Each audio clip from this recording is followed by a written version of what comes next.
अतीक अहमद के मारे जाने के बाद एक एक कर उसकी काली सल्तनत के राज खुलते चले जा रहे हैं। ऐसा ही एक खुलासा हुआ है अतीक गैंग के टॉर्चर सेल का।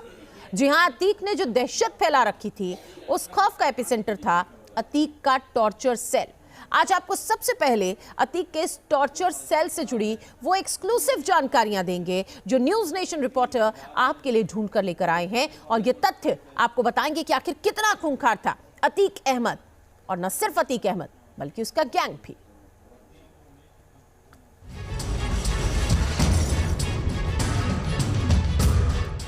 अब्बू को बेरहमी से मारा, अतीक अहमद ने उनके आदमी ने बहुत मारा, होश मिलाते थे फिर मारते थे, और इसमें अब्बू ने दम तोड़ दिया। एक एक तस्वीर, एक एक बयान चीख चीख कर बता रहा है कैसे चलता था गैंगस्टर अतीक का टॉर्चर सेल।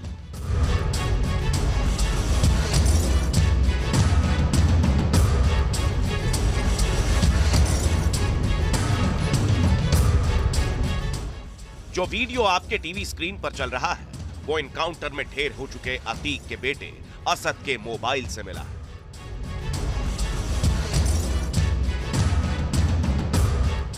इस वीडियो के साथ मोबाइल में तारीख मिली है 19 जनवरी 2021, और इस वीडियो में असद और उसके गुर्गे एक शख्स को बुरी तरह से पीटते नजर आ रहे हैं। वीडियो एक फ्लैट के अंदर शूट किया गया था।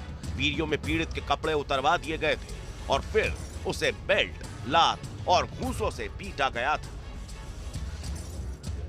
यही टॉर्चर था अतीक का वो हथियार जिसके बलबूते वो अपना ब्लैक सिंडिकेट चलाता था। जिस प्रयागराज पर अतीक अपने डर का साम्राज्य खड़ा करना चाहता था, वहीं के रहने वाले लोग आज बताते हैं किस तरह अतीक और उसके गुर्गों ने एक एक कर ज़ीशान के परिवार के 3 सदस्यों को खत्म कर दिया था। हमारे पिता का मर्डर साल 2002 20 तारीख 10वां महीना था, जिसमें अतीक अहमद नामजद थे। 3 ही महीने बाद हमारे फूफा अशरफ बीजेपी नेता को अतीक अहमद के घर के सामने से गोली मारकर अतीक के भाई असद ने हत्या कर दिया था। मेरे चाचा नन्हे खान जो कि रेलवे में ठेकेदारी किया करते थे, और उनको हमजा उस्मान ने मना किया था टेंडर लेने के लिए, जो कि टेंडर उन्होंने ले लिया। उसी एक बात कहने पे ही मर्डर करवा दिया। यही था अतीक का तरीका, पहले टॉर्चर करो और तब भी ना माने तो सीधे कत्ल कर दो। चकिया में अतीक का दफ्तर उसके गुनाहों का गवाह रहा है। इस दफ्तर पर बुलडोजर चल चुका है, लेकिन मलबे के अंदर छिपी है अतीक के दहशत की कहानी, क्योंकि इस दफ्तर का एक एक हिस्सा बनाया गया था अतीक गैंग की टॉर्चर सेल। अतीक अहमद ने उमेश पाल को धमकाया, लेकिन उमेश पाल नहीं माने, तो उसके बाद अतीक अहमद उमेश पाल का अपहरण करके अपने इसी दफ्तर में, जिसे उसका जुर्म का हेडक्वार्टर कहा जाता था, यहाँ पर लेकर के आया था। और आप देखें तो दफ्तर ये जो है, ये इसका एक हिस्सा जमींदोज किया जा चुका है, और इसी दफ्तर के सामने अगर आप तस्वीर देखें तो बाएं तरफ एक कमरा है जिसको अतीक अहमद का टॉर्चर रूम कहा जाता है। तो 28 फरवरी 2006 को उमेश पाल का अपहरण हुआ था, और इसी अतीक अहमद के दफ्तर में उसको उमेश पाल को लाया गया था। फ्लैट और दफ्तर ही नहीं, अतीक ने अपने कनेक्शंस को ऐसे इस्तेमाल किया कि वो जेल के अंदर भी अपनी टॉर्चर सेल चलाता था।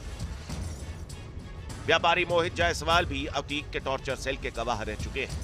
देवरिया जेल में अतीक ने जोर जबरदस्ती से मोहित जायसवाल को बुलाया था और जेल के अंदर मोहित जायसवाल की पिटाई भी की थी। अतीक के इस 3rd डिग्री टॉर्चर का खौफ इतना था कि अतीक के मारे जाने के बाद जायसवाल परिवार कुछ बोलने से कतराता है। मोहित जो जायसवाल हैं वो पेशे से बिल्डर हैं, और अतीक अहमद के बेटे उमर ने बाकायदे इनका अपहरण किया। अपहरण करके देवरिया जेल ले गए और वहां पर इनके साथ मारपीट की गई, रंगदारी मांगी गई, जिसके बाद छूटने के बाद वहां से मोहित जायसवाल ने कृष्णानगर कोतवाली में मुकदमा पंजीकृत कराया, मुकदमा लिखवाया, और उसके बाद इस पूरे मामले की जाँच तेजी से आगे बढ़ी। निश्चित तौर पर जल्द ही इस पूरे मामले में अब उमर पर भी शिकंजा कस जाएगा।